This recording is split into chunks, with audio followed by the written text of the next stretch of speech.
సాహిత్యం సాహిత్య మహోన్నత సామాజిక మార్పు ఎంతో దోహదం.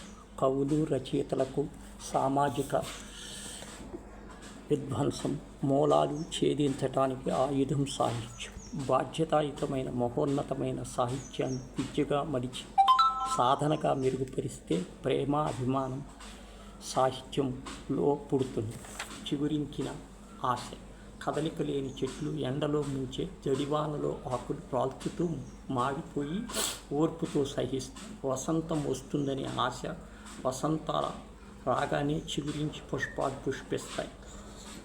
ఫలాల పరిమళ సుగంధాలు జల్లుతూ బతుకును స్వాగతిస్తూ పచ్చదనం తను వెల నింపుకొని మురిసిపోతాయి.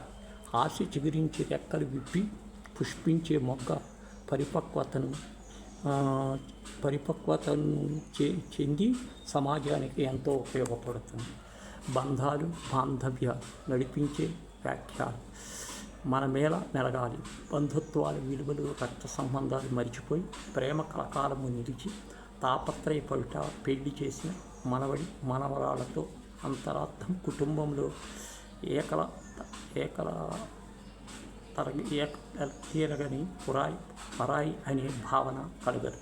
వృద్ధాప్యంలో ఏ కొరత లేకుండా చూసుకుంటున్న ఆశ లేదు. మారిపోతున్న కాలం మనసుల ప్రభావం చేసి నాకెదురైన అనుభవాలతో ఉదాహరణ.